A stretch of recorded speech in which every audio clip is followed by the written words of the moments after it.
All right, so this is Ronald Shaw with FTT 122.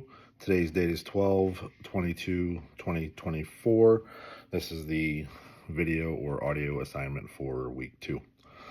So the general cartridge case design is nothing more than a cylindrical container with provisions for the primer and extractor. If you can see that, the body of the cartridge case is a cylindrical tube that is hollow inside. Inside you'll find propellant and part of the projectile. At the bottom you'll see the case or rim or the ejector groove, and for almost all cartridges the body will have a slate taper that helps the case to release from the chamber after it's been discharged.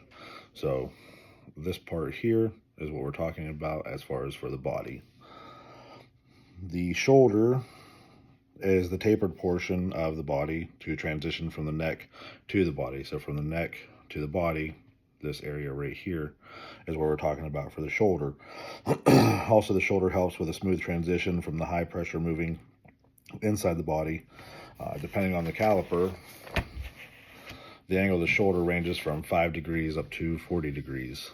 The neck is the next part here. It's going to be from the shoulder to here. Is a part of the bottleneck cartridge case that places tension on the bullet to the bore.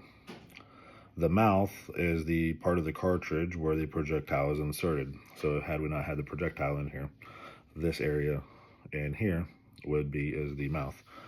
The cannulure is the indented ring or channel along the body or neck. This keeps the bullet from being pushed back into the casing with a hard recoil. So that part is not going to be very well seen, but it's up in here. Moving on to the web is in between the body and the case head on the inside of the case. So if this was a cross section, we would be able to see, the web in between the case head and the body. The flash hole is the opening in the center of the web, provides an orifice from the primer pocket into the case body. The case head, known as also the base of the cartridge. The primer pocket is a hollow cavity in the center of the head of a center fire cartridge. Again, it's not very well you can see, but right inside there is where the primer pocket is.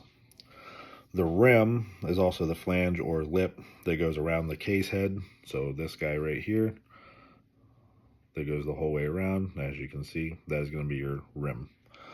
The extractor groove is the channel cut into the case body directly above the rim. So we have the rim, and then this little channel here is going to be your extractor groove.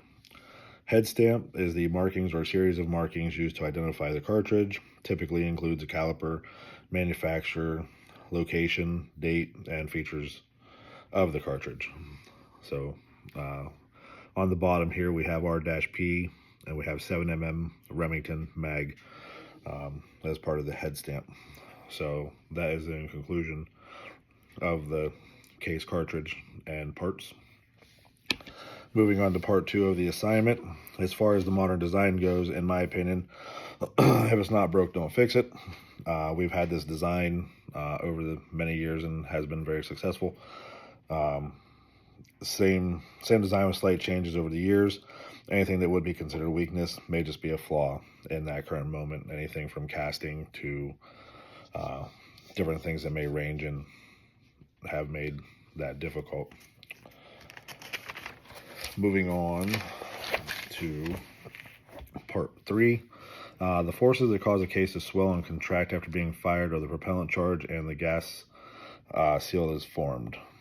Basic gunsmithing,